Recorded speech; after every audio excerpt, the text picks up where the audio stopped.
Welcome back, my beautiful people. You thought the circus left town? No, they just moved the tent to a conference room in a prosperity gospel church. This is the encore, the last act, the moment we all stand up, stretch, and realize we made it out. Because while we're out here laughing, healing, building families, and actually sleeping through the night, guess who's still up at 4 a.m.? Stephen L. Anderson, the last prophet of Tempe, frantically posting Facebook essays and AI-generated Bible quotes nobody asked for. He's got commentaries piled to the ceiling.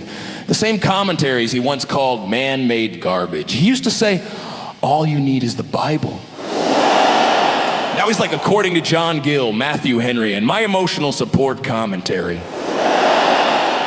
Buddy, when the guy who banned commentary starts quoting it like a rap battle, you know the show's almost over. And Susanna, oh bless her heart, she's out here posting quotes about tangled webs of lies while she's literally the one spinning them. Ma'am, the spider can't warn us about the web. It's like the arsonist writing fire safety manuals while the house burns behind her. They think they're still performing to a crowd, but the audience left a long time ago. Now it's just ghosts, ex-members, survivors, people who escaped the tent. We're sitting at home eating popcorn, watching the rerun. And the people who are still clapping, a handful of diehards and a few walking scandals, the adulterer who confessed to cheating 80 times, the one who jokes about cocaine like it's a vitamin, the wife beater still convinced spousal discipline is a ministry, and the folks who scream pedo at everyone else while looking awfully nervous themselves. That's not a congregation. That's a confessional line at the world's saddest circus.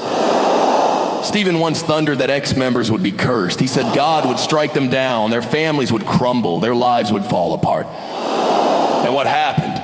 The ex-members thrived. They found real churches with real love. They built families, started businesses, and healed wounds they thought were permanent. They found peace, not because Stephen blessed them, but because God did when they left. Meanwhile, look at the man of God. His sons are cross-dressing on YouTube. His church lost its building, renting space from a prosperity gospel preacher.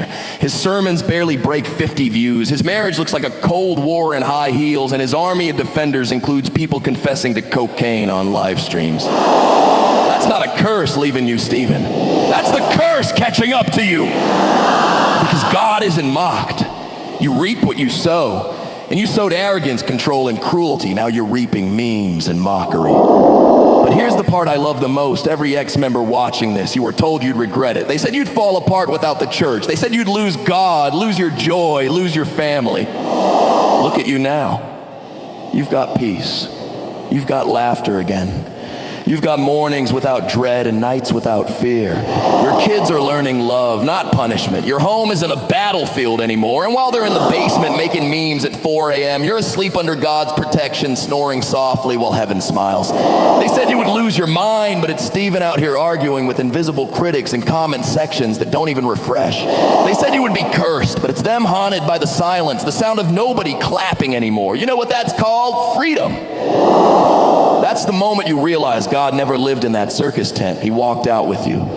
He was with you when you cried after leaving. He was with you when you felt lost. And he's with you now as you rebuild, laugh again, and raise your children in peace. So thank God, literally. Thank God that Stephen Anderson is not your pastor anymore. Thank God you're not in that folding chair church next to a vape shop pretending the Holy Spirit smells like nicotine. Thank God you don't have to explain why discipline means bruises. Thank God you don't have to sit through another sermon about how divorce is always a sin from a man whose marriage looks like a hostage negotiation. Thank God you got out, because while they're performing for ghosts, you're living for real. While they're screaming online, you're singing in peace. While they're desperate to control the narrative, you're too busy building your future. You're the real story. You're the testimony. You're the proof that God sets captives free, even from clowns and pulpits. So breathe, laugh, heal. And if you ever feel doubt, just remember, they said you'd be cursed, but you're blessed.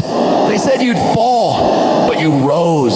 They said the story was over. But kiddos, this is your encore. Thank you, and good night.